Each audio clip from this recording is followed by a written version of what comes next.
नमस्कार। बिहार की राजनीति में बड़ी हलचल मच गई है। बीजेपी के बड़े नेता विजय कुमार सिन्हा को उप मुख्यमंत्री की कुर्सी से हटा दिया गया है। साथ ही उनसे राजस्व एवं भूमि सुधार विभाग भी छीन लिया गया, जो बिहार में सबसे ताकतवर विभाग माना जाता है। अब उन्हें कृषि मंत्री बना दिया गया है। अब तो सवाल ये उठ रहा है कि क्या विजय सिन्हा की राजनीतिक अहमियत कम हो गई है? क्या ये उन्हें सजा है या फिर नेतृत्व उन्हें ग्रामीण इलाकों का चेहरा बनाना चाहता है? इसके पीछे एक बड़ी राजनीतिक कहानी है। पिछली एनडीए सरकार में जब नीतीश कुमार मुख्यमंत्री थे तब विजय सिन्हा बेहद शक्तिशाली माने जाते थे। वो उप मुख्यमंत्री थे, उनके पास राजस्व और भूमि सुधार विभाग था, साथ ही खनन विभाग भी था। इनमें से राजस्व विभाग सबसे अहम माना जाता है, क्योंकि इसी विभाग को जमीन से जुड़ी सभी समस्याओं को सुलझाना पड़ता है। जमीन का पंजीकरण, जमीन की नाप जोख, लोगों की शिकायतें, सब कुछ इसी विभाग के जरिए होता है। विजय सिन्हा ने इस विभाग का अच्छे तरीके से इस्तेमाल किया। उन्होंने जनता की शिकायतें सुनी और मीडिया में भी दिखते रहे। इससे उनकी जनप्रिय छवि बनी और पार्टी के अंदर भी माना जाता था कि वो एक बड़ी ताकत है। विजय सिन्हा ने राजस्व विभाग में भ्रष्टाचार के खिलाफ सख्त कदम उठाए। भ्रष्ट अधिकारियों को कार्रवाई का सामना करना पड़ा। इससे विभाग के 200 से ज़्यादा राजस्व अधिकारियों ने हड़ताल कर दी। काम रुक गया, सरकार के अंदर भी असंतोष बढ़ गया। माना जाता है कि इसी कारण उन्हें इस विभाग से हटाया गया। जब बिहार में नेतृत्व परिवर्तन शुरू हुआ तो विजय सिन्हा को मुख्यमंत्री का सबसे मजबूत दावेदार माना गया।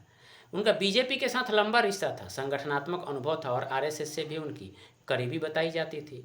उनके समर्थकों को लगता था कि वो मुख्यमंत्री बन जाएंगे, लेकिन बीजेपी के नेतृत्व ने सम्राट चौधरी को मुख्यमंत्री बना दिया। खबरें तो ये भी उड़ी कि नीतीश कुमार चाहते हैं कि सम्राट चौधरी मुख्यमंत्री बने।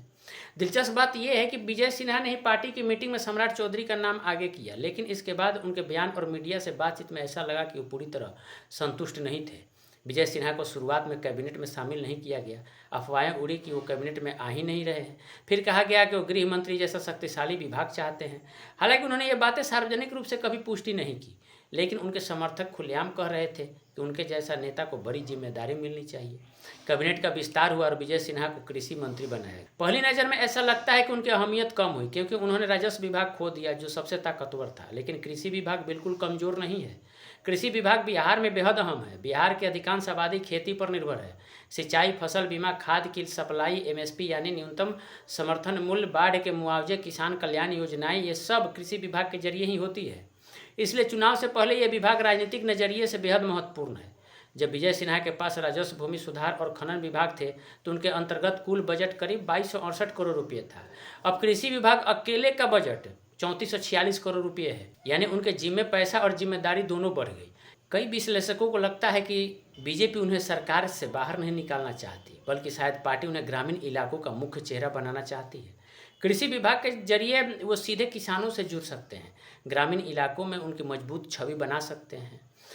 भविष्य के चुनाव के लिए ये बहुत जरूरी है। दूसरा पहलू ये है कि इस बदलाव से सम्राट चौधरी के नेतृत्व को मजबूती मिली है। नए मुख्यमंत्री सरकार पर अपनी पकड़ मजबूत कर रहे हैं। पार्टी के अंदरूनी संतुलन को बनाए रखते हुए नई सत्ता अपना प्रभाव स्थापित कर रही है। बाकी इस पे आपकी क्या रहेगा? सच में विजय सिन्हा को कमज़ोर किया जा रहा है या उन्हें साइडलाइन किया जा रहा है? आप हमें कमेंट करके ज़रूर बताएं।